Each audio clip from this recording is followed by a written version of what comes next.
Hello friends, welcome to my YouTube channel Aadesh GK trick. दोस्तों, इस video में मैं एसएससी एमटीएस एग्जाम 2023 के लिए संभावित है जीके जीएस का टॉप 50 महत्वपूर्ण प्रश्नों को कराने वाला हूं, जो कि आपके एग्जाम्स के लिए काफी ज्यादा महत्वपूर्ण रहने वाला है। तो साथियों, इस वीडियो को आप बड़े ध्यान पूर्वक एंड तक जरूर देखिएगा। तो साथियों, आज का पहला प्रश्न है, ब्रिटेन और नेपाल के बीच कौन सी संधि हुई थी? तो साथियों, ब्रिटेन और नेपाल के बीच सुगौली की संधि हुई थी। और साथियों, सुगौली की संधि कब हुई थी? तो साथियों, यह 1816 ईस्वी में हुई थी। नेक्स्ट क्वेश्चन है, सत्रिया लोक नृत्य शैली किस राज्य से संबंधित है? तो साथियों, सत्रिया लोक नृत्य शैली जो है वह असम राज्य से संबंधित है। और साथियों, अगर आपसे पूछा जाए कि सत्रिया लोक नृत्य शैली किस आंदोलन से संबंधित है? तो साथियों, यह भक्ति आंदोलन से संबंधित है।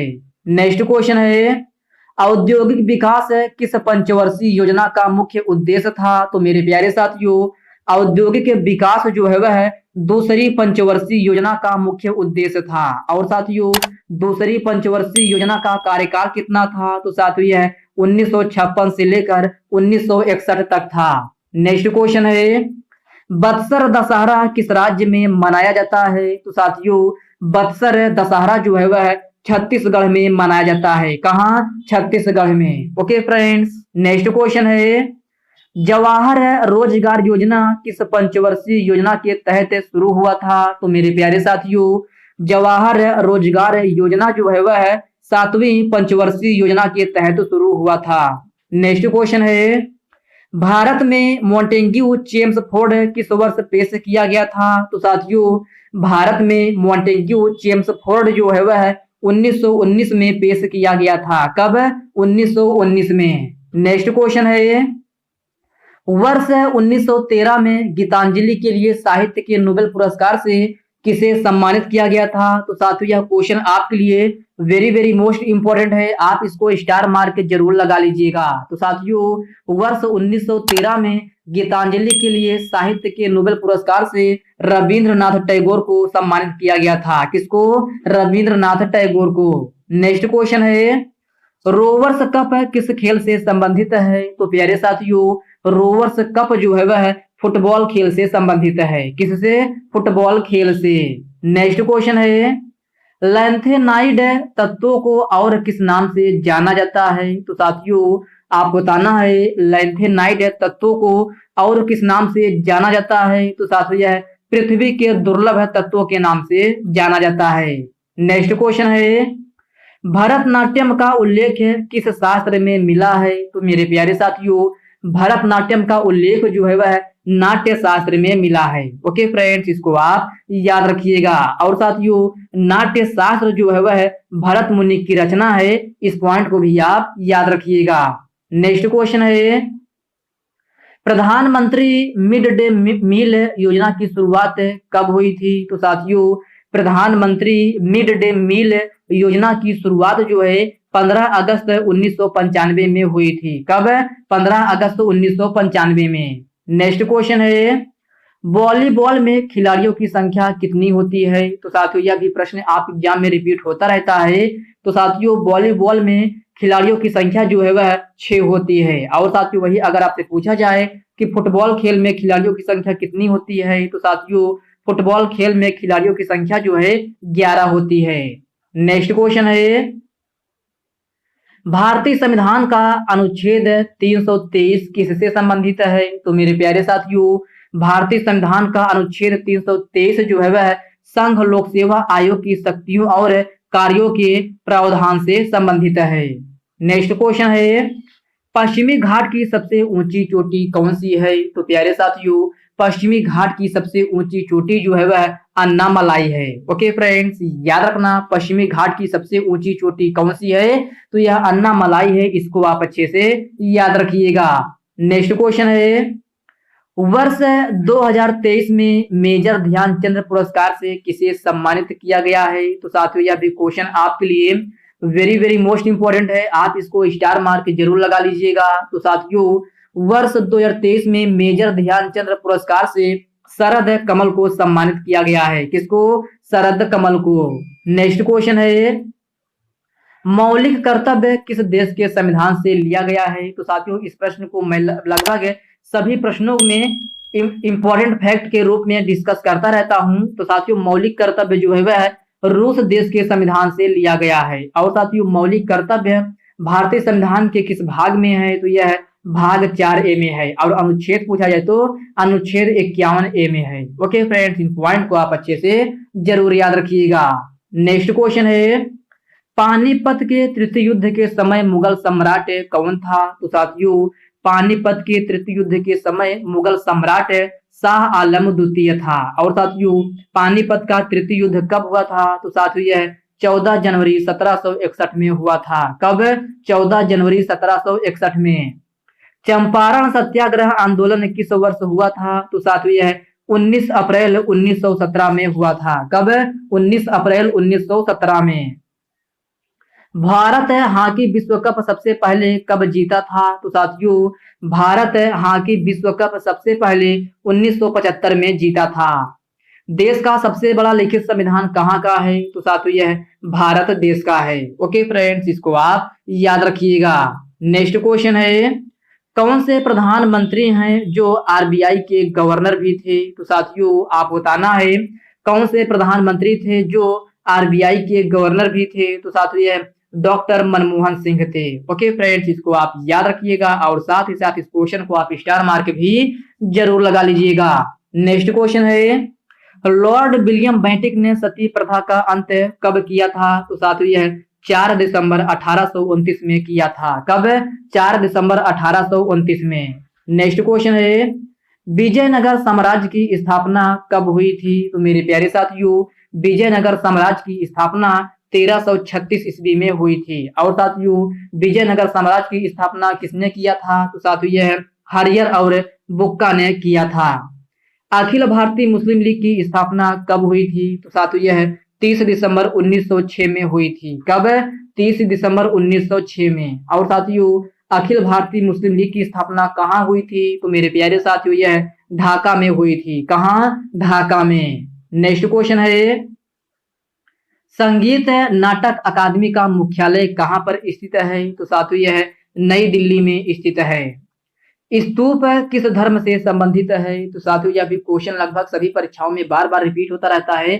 भले ये प्रश्न लैंग्वेज की छोटी है लेकिन ये प्रश्न जो है सभी परीक्षाओं में बार बार रिपीट होता रहता है। तो साथियों स्तूप जो है वह बौद्ध धर्म से संबंधित है। किससे? बौद्ध धर्म से। नेक्स्ट क्वेश्चन है, जनगणना 2011 के अनुसार भारत का सबसे अधिक आबादी वाला शहर कौन सा है? तो साथियों यह महाराष्ट्र का ठाणे शहर है। और सबसे कम पूछा जाए तो अरुणाचल प्रदेश का दिबांग घाटी है। नेक्स्ट क्वेश्चन है, जम्मू कश्मीर के वट्टल जनजाति द्वारा कौन सा नृत्य किया जाता है? तो मेरे प्यारे साथियों जम्मू कश्मीर के वट्टल जनजाति द्वारा डमहल नृत्य किया जाता है। सिंधु घाटी सभ्यता के किस स्थल से कांस्य की नर्तकी की मूर्ति मिली है? तो साथियों सबसे पहले आप इस क्वेश्चन को डबल स्टार मार्क जरूर लगा लीजिएगा। तो साथियों आप बताना है सिंधु घाटी सभ्यता के किस स्थल से कांस्य की नर्तकी की मूर्ति मिली है? तो साथियों यह मोहनजोदड़ो से मिली है। ओके फ्रेंड्स, इसको आप याद रखिएगा। नेक्स्ट क्वेश्चन है, 5 मार्च 1931 में कौन से समझौते पर गांधी जी ने हस्ताक्षर किए थे? तो साथियों 5 मार्च 1931 में महात्मा गांधी जी ने गांधी इरविन समझौता पर हस्ताक्षर किए थे। नेक्स्ट क्वेश्चन है, भारतीय संविधान का कौन सा अनुच्छेद 14 वर्ष से कम है बच्चों को कारखाने में प्रतिबंध लगाता है? तो साथियों यह भी क्वेश्चन आपके लिए वेरी वेरी मोस्ट इंपॉर्टेंट है। आप इसको स्टार मार्क जरूर लगा लीजिएगा। तो साथियों भारतीय संविधान का अनुच्छेद 24 जो है वह 14 वर्ष से कम बच्चों को कारखाने में प्रतिबंध लगाता है। इसका सही आंसर जो है अनुच्छेद 24 हो जाएगा। नेक्स्ट क्वेश्चन है, नीति आयोग का फुल फॉर्म क्या होता है? तो साथियों कभी कभी यह भी प्रश्न आपके एग्जाम में पूछ लिया जाता है कि नीति आयोग का फुल फॉर्म क्या होता है। तो साथियों नीति आयोग का फुल फॉर्म है national institution for transforming India होता है। क्या? National institution for transforming India. Sarhul पर्व किस राज्य में मनाया जाता है? तो साथियों यह झारखंड में मनाया जाता है। और साथियों कर्मा पर्व पूछा जाए तो यह भी त्योहार जो है झारखंड में ही मनाया जाता है, इसको भी आप याद रखिएगा। नेक्स्ट क्वेश्चन है, किस संविधान संशोधन द्वारा अनुसूचित जनजाति के लिए राष्ट्रीय आयोग का गठन किया गया है? तो साथियों आप बताना है किस संविधान संशोधन द्वारा अनुसूचित जनजाति के लिए राष्ट्रीय आयोग का गठन किया गया है? तो साथियों यह 89वां संविधान संशोधन 2003 के अंतर्गत जो है राष्ट्रीय आयोग का गठन किया गया है। विश्व में सबसे ज्यादा वर्षा कहां पर होती है? तो मेरे प्यारे साथियों विश्व में सबसे ज्यादा वर्षा मौसिन राम में होती है। कहां? मौसिन राम में। अंग्रेजों ने अवध को कब हड़पा था? तो साथियों अंग्रेजों ने अवध को 1856 में हड़पा था। त्योहारों का त्योहार किसे कहा जाता है? तो साथियों त्योहारों का त्योहार जो है हॉर्नबिल त्योहार को कहा जाता है। और साथियों हॉर्नबिल त्योहार कहाँ का त्योहार है? तो साथियों यह नागालैंड का है। कहाँ का? नागालैंड का। नेक्स्ट क्वेश्चन है, हाफ मैन कप किस खेल से संबंधित है? तो साथियों हाफ मैन कप जो है टेनिस खेल से संबंधित है। बिरजू महाराज किस लोक नृत्य से संबंधित हैं? तो मेरे प्यारे साथियों बिरजू महाराज का संबंध जो है वह कथक नृत्य शैली से है। और कथक जो है उत्तर प्रदेश की प्रमुख लोक नृत्य शैली है, इसको भी आप याद रखिएगा। जनगणना 2011 के अनुसार सबसे कम जनसंख्या किस राज्य की है? तो साथियों जनगणना 2011 के अनुसार सबसे कम जनसंख्या जो है सिक्किम राज्य की है। ओके फ्रेंड्स, इसको आप याद रखिएगा। विधवा पुनर्विवाह अधिनियम कब पारित किया गया था? तो मेरे प्यारे साथियों विधवा पुनर्विवाह अधिनियम जो है वह 16 जुलाई 1856 में पारित किया गया था। कब? 16 जुलाई 1856 में। नेक्स्ट क्वेश्चन है, फीफा का मुख्यालय कहाँ स्थित है? तो साथियों फीफा का मुख्यालय जो है वह जूरिक में स्थित है। कहाँ? जूरिक में। ओके फ्रेंड्स, इसको आप याद रखिएगा। फीफा का मुख्यालय पूछा जाए कहाँ स्थित है तो यह जूरिक में। कहाँ स्थित है? तो यह जो है स्विट्जरलैंड के जूरिक में स्थित है। कहाँ? स्विट्जरलैंड के। ओके फ्रेंड्स, इसको भी आप याद रखिएगा। इलाहाबाद स्तंभ शिलालेख किसने बनवाया था? तो साथियों इलाहाबाद स्तंभ शिलालेख जो है अशोक ने बनवाया था। किसने? अशोक ने। नेक्स्ट क्वेश्चन है, जुलाई 2022 में भारत की राष्ट्रपति कौन बनी है? तो मेरे प्यारे साथियों जुलाई 2022 में भारत की राष्ट्रपति जो हैं द्रौपदी मुर्मू बनी है। कौन? द्रौपदी मुर्मू। और साथियों द्रौपदी मुर्मू जो हैं भारत के कौन से नंबर की राष्ट्रपति बनी है? तो साथियों यह भारत के 15वें नंबर की राष्ट्रपति बनी है, इसको भी आप याद रखिएगा। नेक्स्ट क्वेश्चन है, अलकनंदा और भागीरथी नदियां कहां पर मिलती हैं? तो साथियों यह क्वेश्चन आपके लिए वेरी वेरी मोस्ट इंपोर्टेंट है, आप इसको डबल स्टार मार्क जरूर लगा लीजिएगा। तो साथियों अलकनंदा और भागीरथी नदियां जो हैं देवप्रयाग में मिलती हैं। कहाँ? देवप्रयाग में। नेक्स्ट क्वेश्चन है, अर्थशास्त्र के लेखक कौन है? तो साथियों अर्थशास्त्र के लेखक जो हैं चाणक्य हैं। कौन? चाणक्य। और साथियों चाणक्य का अन्य नाम पूछा जाए तो चाणक्य का अन्य नाम जो है कौटिल्य भी है। क्या? कौटिल्य। ओके फ्रेंड्स, इसको आप याद रखिएगा। और कौटिल्य के साथ साथ इन्हें विष्णुगुप्त के भी नाम से जाना जाता है। ओके फ्रेंड्स, तो साथियों आज के इस वीडियो में बस इतने ही प्रश्न हैं। साथियों यह वीडियो आपको कैसी लगी आप कमेंट बॉक्स में कमेंट करके जरूर बताइएगा।